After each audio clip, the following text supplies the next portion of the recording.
My husband and I moved to Star in spring of 2008 to move our business from New Orleans, which was damaged in 2005 in Hurricane Katrina. And we needed a new place to live on higher ground that was affordable. And we also wanted to live someplace rural for a change. So we found Star. Or Star, I think Star kind of found us too and lured us in.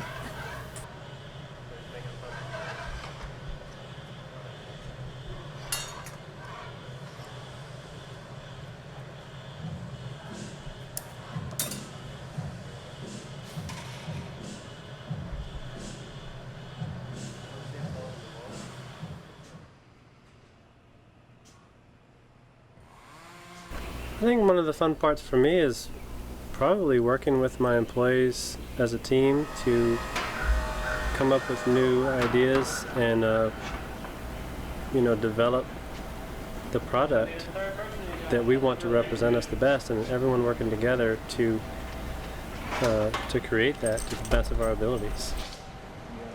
We lived in New Orleans for a good long time. I'm from there. I had never imagined that I wasn't in my plans.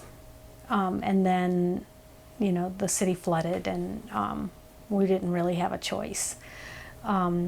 We had 15 people employed with us when the storm hit, and for us that was a lot of people.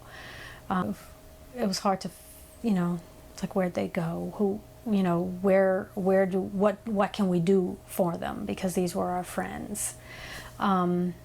We left that behind. We left behind a lot of family.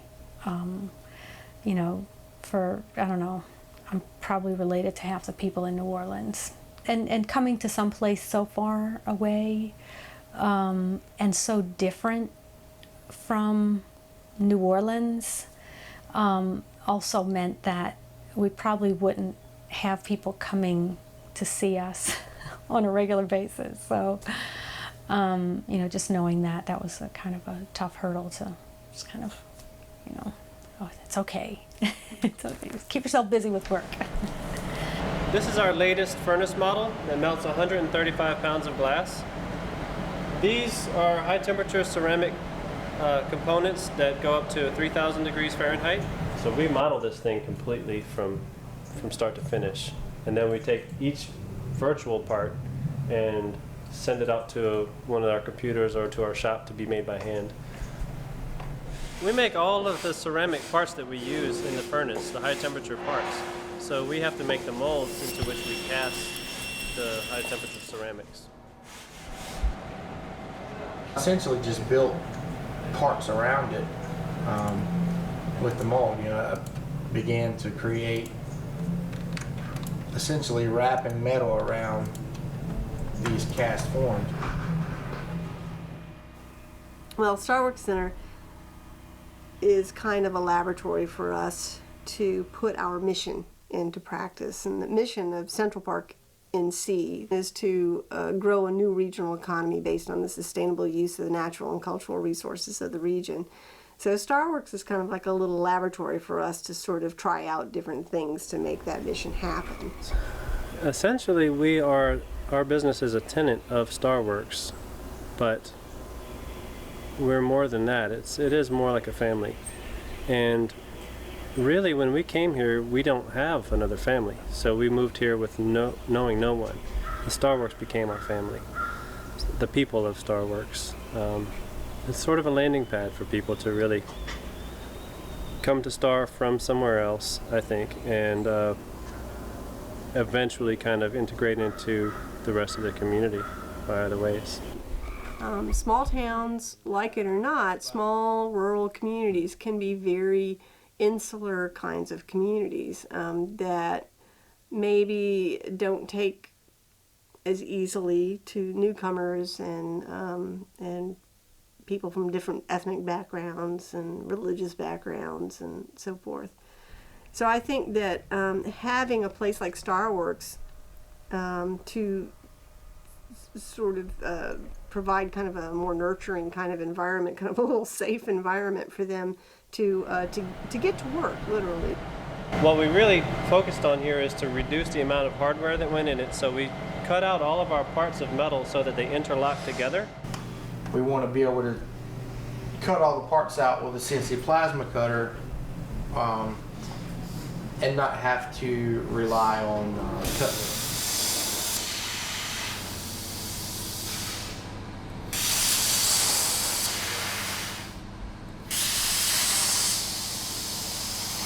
So our turnaround time on this might be 20 minutes instead of having to wait for 2 or 3 weeks to receive the parts from an outside source. And you can see the way that it saves material with our nesting software. We can nest all these components within each other. As you can see, here's one part nested inside of this other part that's really kind of more of a C shape. A lot of our employees come from other states. We hire a lot of artists to work for us. You know, people come out of university programs and maybe their professor will recommend them to us, and you know, we like those folks. Our company and our employees work together with the staff of Starworks to come up with programs, to come up with new events and new ideas of ways to try to, one, have a more fun here ourselves, and also, and by doing that, show other people that it's a fun place to move to.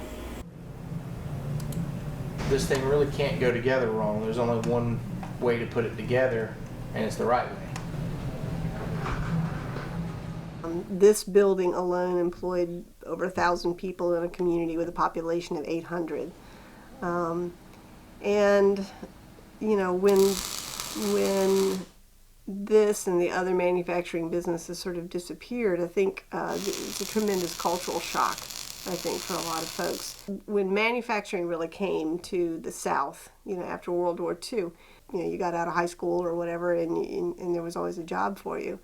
And then came globalization and pretty massive economic restructuring, and things have changed. What we're looking at now are large corporations kind of moving around the globe, looking at the bottom line, you know, where they're going to be able to be competitive and where they're going to be able to make the most money, and not so much what the needs of the community are. Around that will be a ceramic insulating fiber that holds the heat in the interior. So this is a very efficient furnace. This is going to have electric elements that go down on the inside of it, and it's going to have 8 more inches of ceramic fiber insulation on the top. So they're settling in. It's not always easy. This is a community where you could live here for 28 years and still be considered the newcomer. We purposefully sort of try to create a kind of a creative environment here. Sometimes I think my job is to sort of stay out of the way and let people just sort of do their own things. I try to make sure that the lights stay on, you know, and you know, that kind of thing. But a lot of my job is to stay out of the way of creativity and let it kind of happen.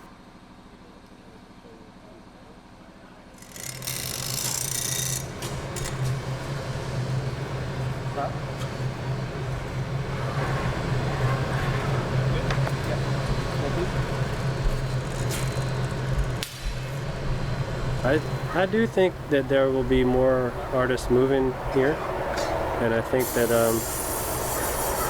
we'll do everything we can to make it a more interesting place to live. So it's all these things that we do that we think are fun.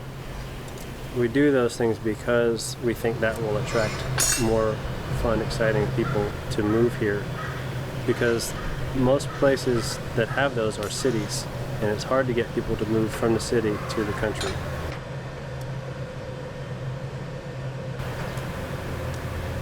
Most young people move from this area, go to college, and don't come back because there's no jobs. So what we're trying to do is create interesting things, not just jobs, but interesting jobs that will bring people here to start.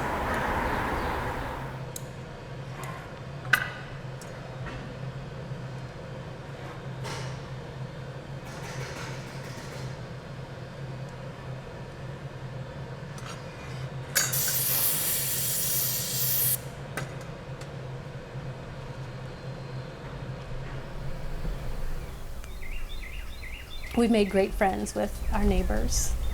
People who live within 1 or 2 blocks mostly that are really wonderful people and almost treat us as if we were their children.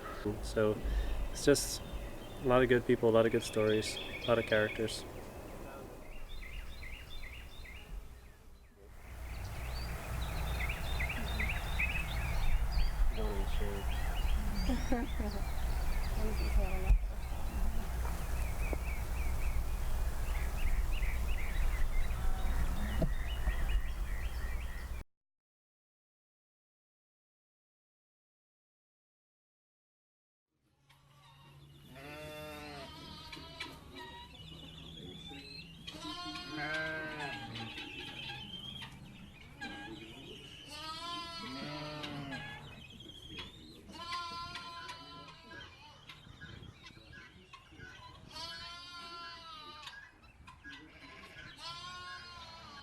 As a child, when I was quite young, I was allowed to go anywhere, and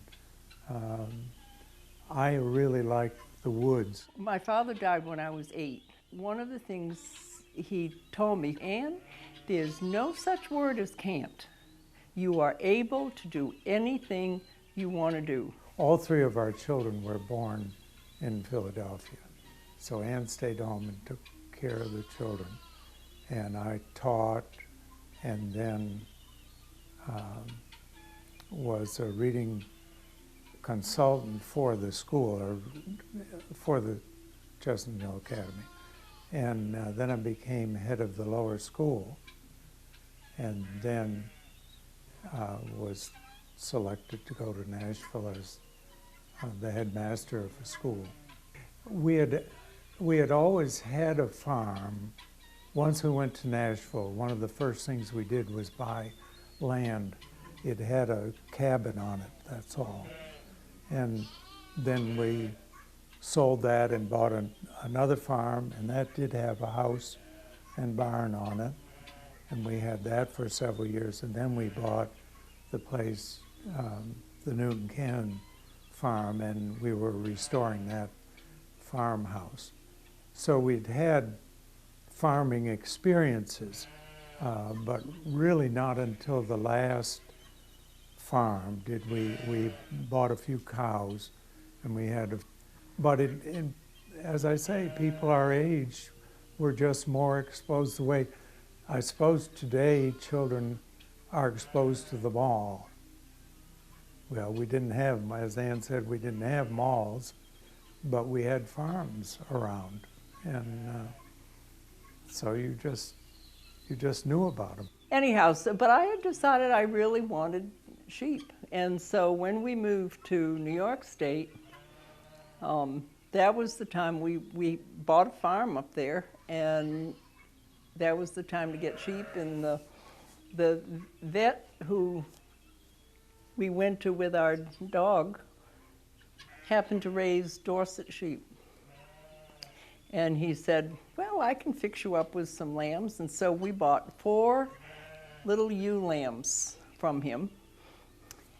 Addie, Barney, Clemmy, and Daphne. And I had a Jeep, not a little older, but didn't look unlike the one we have now. And we put those little sheep, and I went to pick them up, and we put those little lambs in the back, and their little 4 little faces were looking right out that back window. I can still see absolutely the cutest darn thing. And I took them home to our farm, and those were our first sheep. Well, and as we were talking about what we wanted to do from then on, our children were all through school and married and that kind of thing. Our oldest daughter and her husband came to us and said, you know, we're starting our family and would like to have a large family, and we'd like to live on a farm. How about if we get together and buy a farm?